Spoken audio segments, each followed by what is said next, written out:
tarde para você.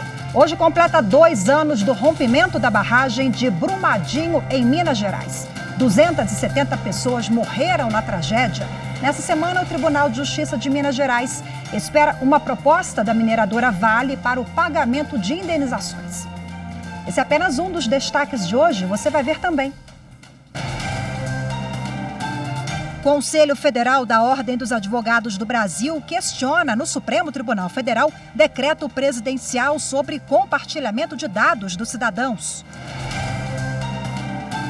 Vacinação no Amazonas. Justiça Federal determina que a Secretaria de Saúde de Manaus informe diariamente a lista de pessoas vacinadas. E Procurador-Geral da República pede abertura de inquérito pelo STF para apurar a conduta do ministro da Saúde, Eduardo Pazuello.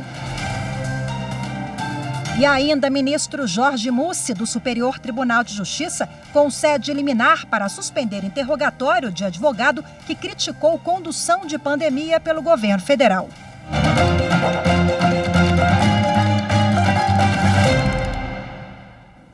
O Conselho Federal da Ordem dos Advogados do Brasil questiona no Supremo Tribunal Federal decreto presidencial sobre compartilhamento de dados dos cidadãos. Quem tem os detalhes e conversa agora ao vivo com a gente é a repórter Evne Araújo. Olá, Evne, muito boa tarde para você. Oi, Rafaela, boa tarde. Bom, a norma cria o cadastro base do cidadão e o Comitê Central de Governança de Dados. Segundo a Ordem dos Advogados do Brasil, a medida poderia ser considerada uma ferramenta de vigilância estatal, porque compila informações pessoais, familiares, trabalhistas, além de registros biométricos dos brasileiros. A entidade alega ainda que o decreto viola os direitos fundamentais à privacidade e à proteção de dados. O caso aqui no Supremo Tribunal Federal vai ficar sob a relatoria do ministro Gilmar Mendes, que já cuida de uma ação que questiona essa mesma norma, Rafaela. Ok, Evne, muito obrigada pelas suas informações. A Justiça Federal do Amazonas determinou que a Secretaria de Saúde de Manaus informe diariamente a lista de pessoas vacinadas, detalhando informações que comprovem que essas pessoas pertencem ao grupo prioritário. Hoje começaram a valer as novas restrições de comércio e circulação de pessoas no estado. As novas restrições anunciadas pelo governador atendem à determinação da Procuradoria-Geral da República.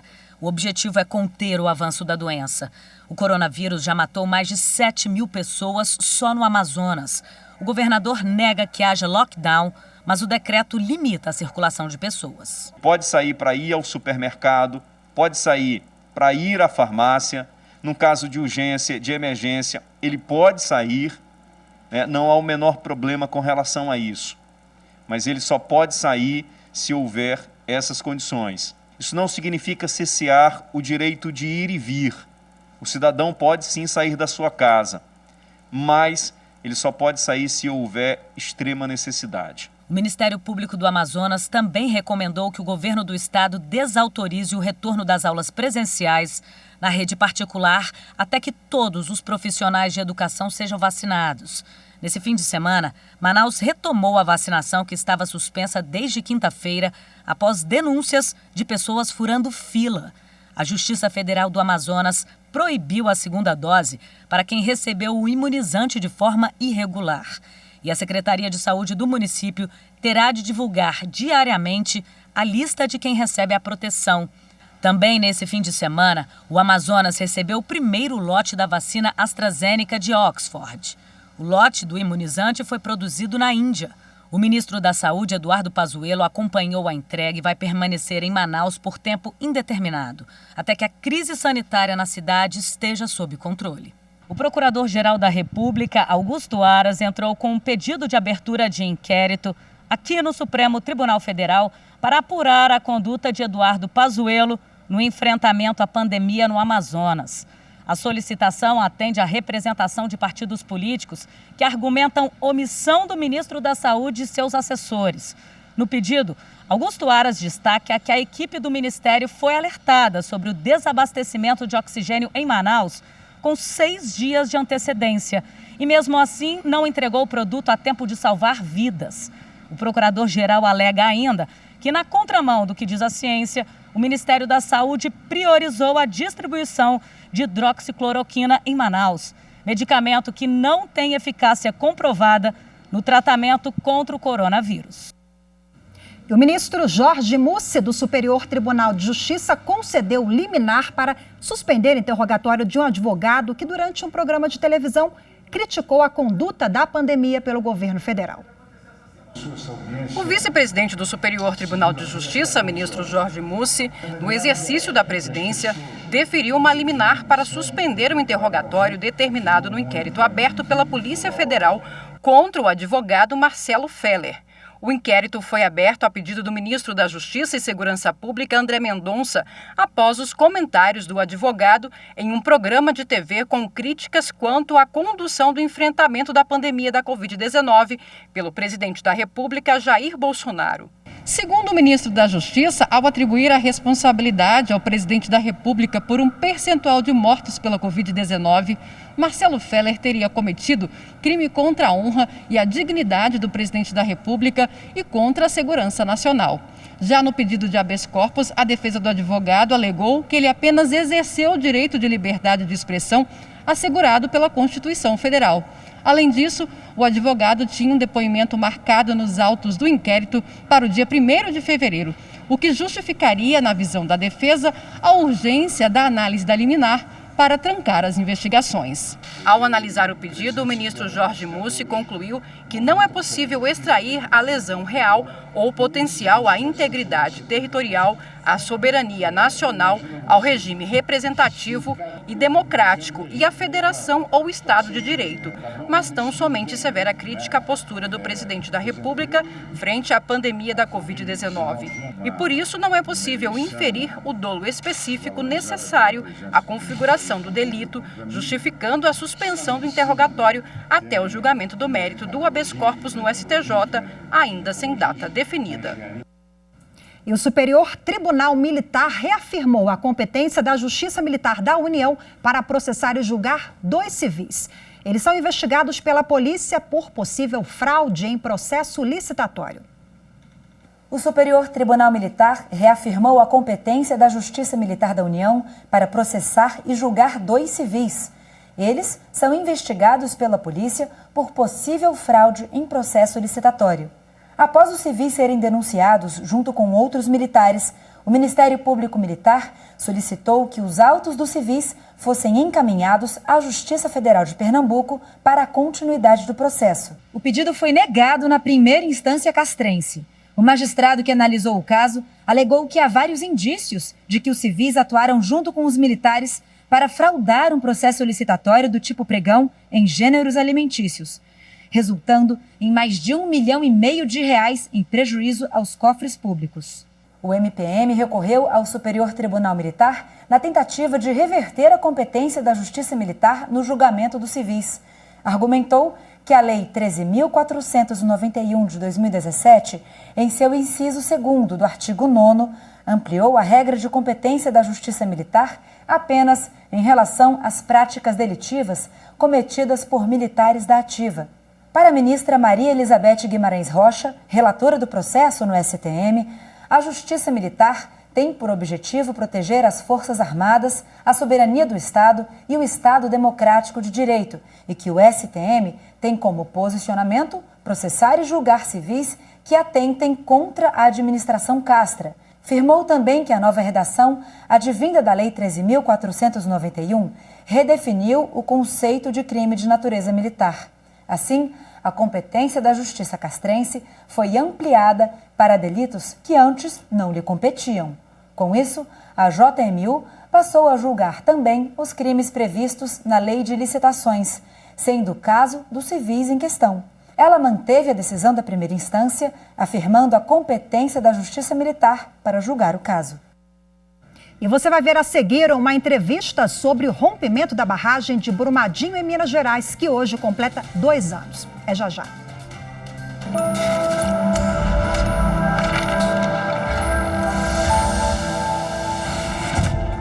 A Constituição é o principal instrumento legal da sociedade, né? Ela é a grande responsável pela efetivação das normas e os efeitos destas normas na sociedade. é a proteção do Estado democrático. É ela quem proporciona igualdade da lei e justiça para os cidadãos na mesma medida e sem qualquer distinção.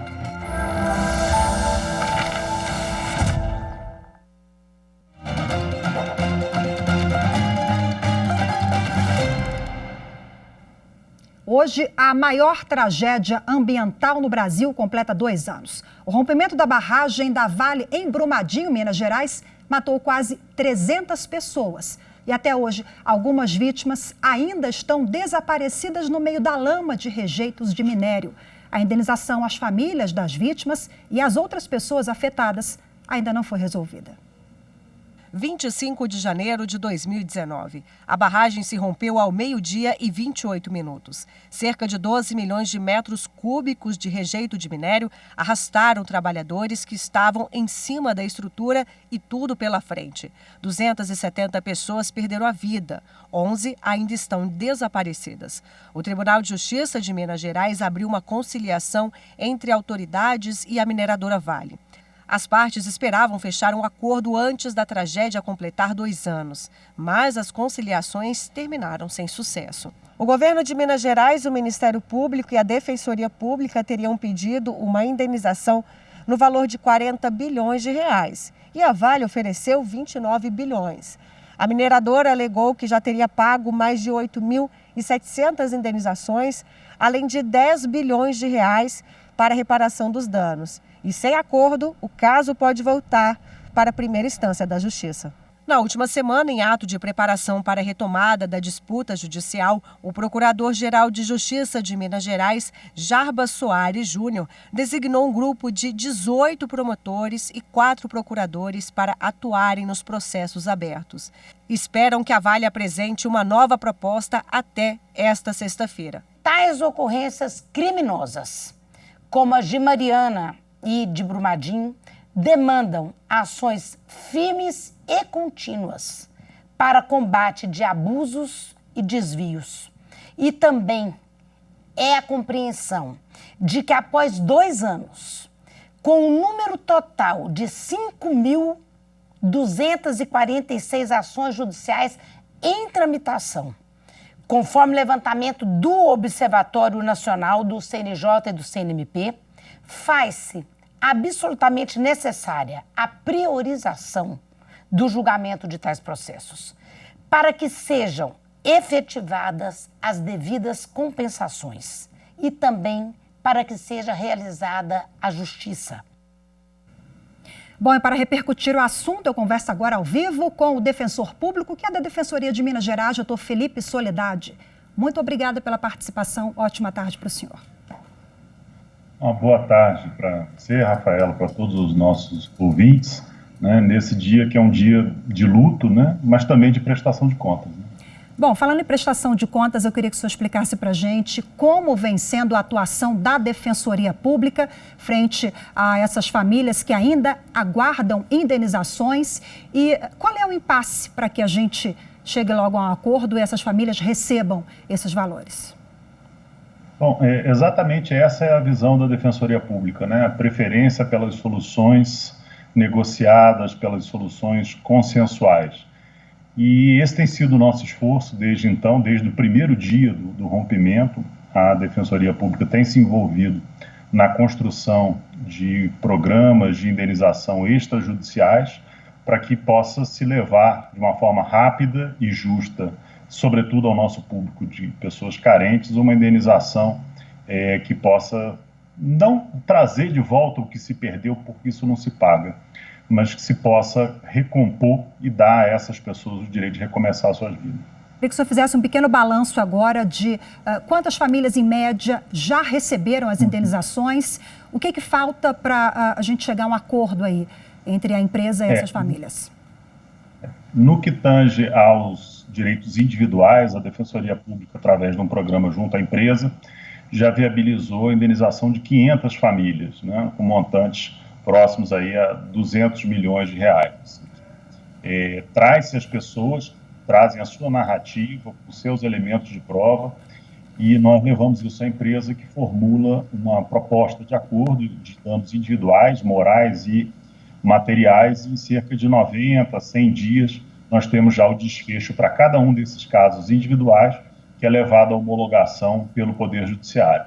E a gente pode dizer que isso tem funcionado com um expressivo contentamento, porque apenas 2% das propostas foram rejeitados pelos atingidos. Então, no que tange aos direitos individuais, a gente tem sim conseguido dar um bom encaminhamento às demandas dos atingidos. Então, nós temos direitos individuais e coletivos. Eu queria que o senhor explicasse para a gente qual a diferença entre esses dois. São bem diferentes, né? Os direitos individuais são aqueles relativos à própria pessoa. A gente consegue identificar o seu José, o seu João, que é dono daquele direito. Então, o que se perdeu, as perdas e danos, o dano moral pela perda de familiar, esses são direitos individuais.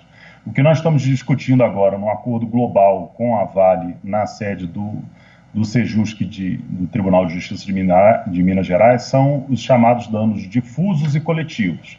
São aqueles pertencentes a um grupo ou uma comunidade, ou aqueles sem titularidade identificada. Então, a gente está discutindo, sobretudo, os direitos relativos à saúde, os direitos socioeconômicos da perda da capacidade econômica da própria região. Então, são danos mais complexos e também, por isso, a dificuldade de acordo é maior, né?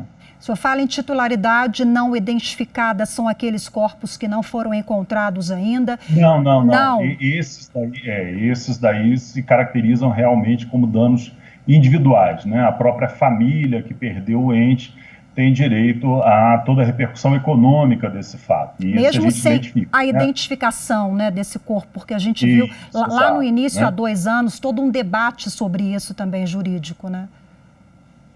Mas além da questão jurídica, fica a questão humanitária, né, de se perceber o direito dessas famílias de persistirem na busca dos seus familiares, né? É um caso sem paralelo, tanto pelo aspecto técnico, que envolve uma quantidade muito grande de direitos, alguns muito complexos, e de identificação e repercussão econômica também difícil, com o lado de uma tragédia humanitária sem precedentes. Então, além destas questões meramente econômicas, é preciso dar algum conforto e, sobretudo, trabalhar numa cultura de paz para dar a essas pessoas o direito de recomeçar suas vidas, né? É um tormento que parece que nunca acaba, com cada vez maior número de repercussões econômicas e também humanitárias. Por isso que antes da nossa conversa aqui ao vivo, o senhor frisou tanto, né, os acordos extrajudiciais. É sempre importante que no diálogo a gente consiga avançar nessa matéria, né? É muito difícil que a gente consiga, através de um litígio eterno, uma solução que atenda ao interesse de todos, né? Então, a Defensoria acredita muito nessa construção da paz, de que a gente possa, conversando, ainda que seja muito difícil, que seja um trauma muito grande para nós, para a população, sobretudo para a comunidade, um encaminhamento que seja, no mínimo, razoável. E a gente tem conseguido andar nos direitos individuais e acredita que também nos direitos coletivos e difusos a razão vai prevalecer, a empresa vai efetivamente buscar uma indenização rápida e justa para essas pessoas que sofrem tanto. Na próxima sexta-feira, dia 29, temos mais uma reunião entre a Vale e familiares. A gente fica nessa torcida para que tudo se resolva o mais breve possível, né? Defensor, muito obrigada pela sua participação. Conversei ao vivo com o doutor Felipe Soledade. Até a próxima, boa tarde. Até a próxima, muito obrigado. Boa tarde a todos. E você vai ver a seguir, Justiça Federal do Pará prepara um mutirão de conciliação para resolver processos previdenciários. Os detalhes em instantes.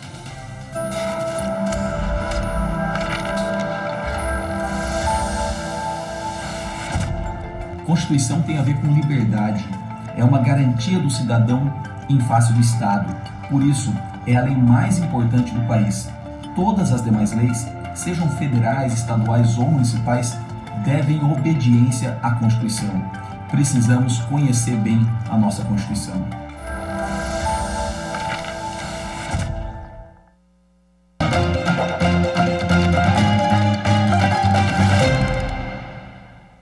A A Justiça Federal do Pará preparou um mutirão de conciliação para resolver processos previdenciários que não chegaram a ser julgados no ano passado por causa da pandemia da Covid-19.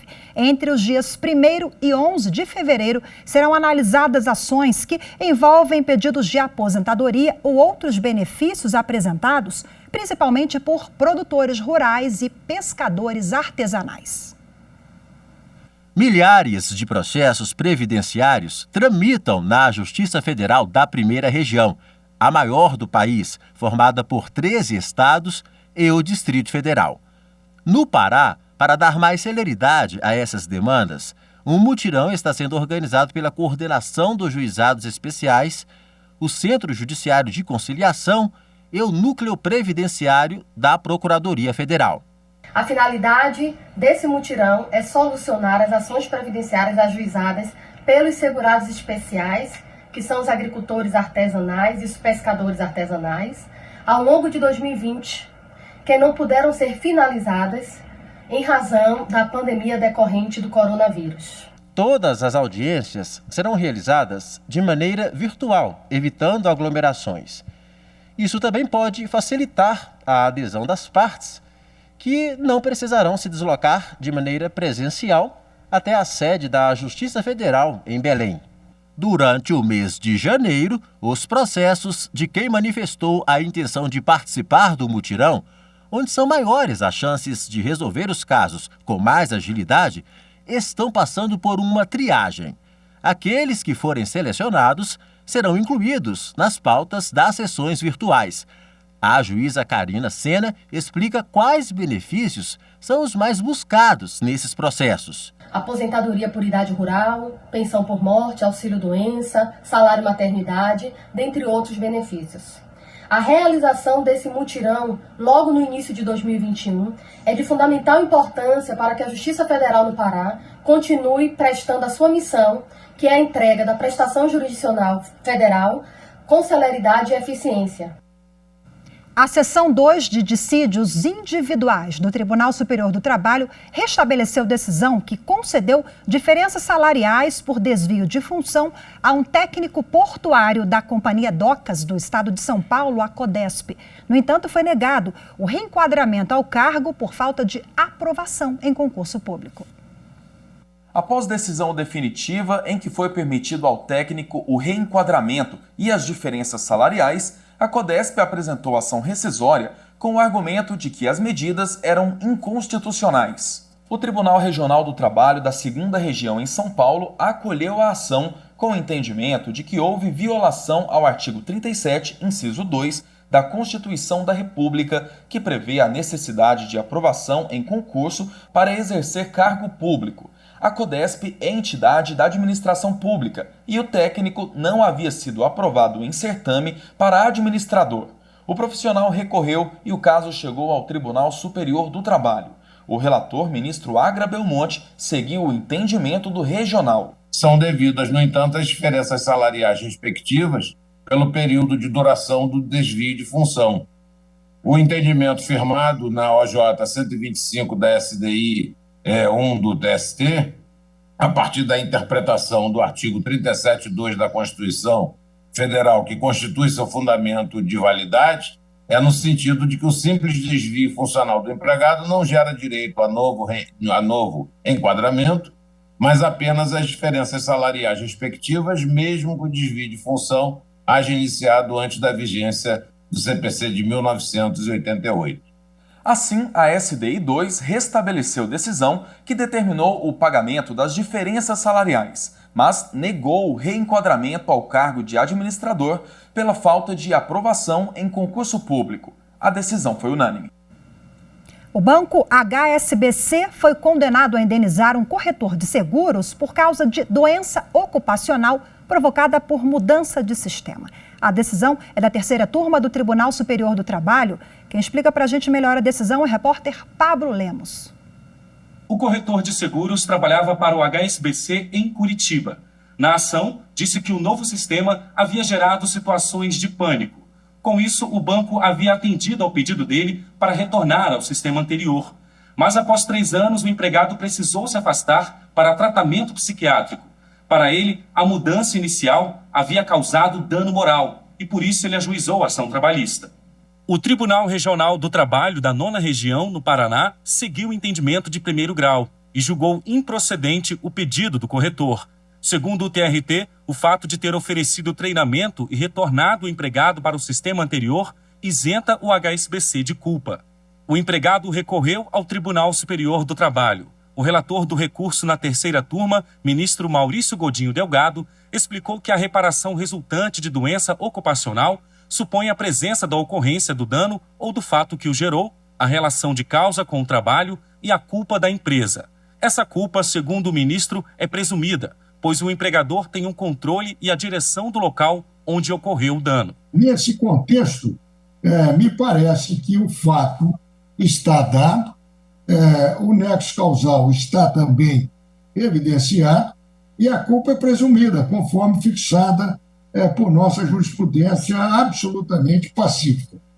Para propor o valor da indenização de R$20 mil, o ministro levou em conta o período de contrato, o tempo de afastamento e o não enriquecimento ilícito do corretor, a condição econômica da empresa, entre outros. A decisão foi unânime. E o Jornal da Justiça, primeira edição de hoje, fica por aqui. Muito obrigada pela sua companhia. Um excelente início de semana para todos nós. Eu te espero amanhã. Tchau, tchau.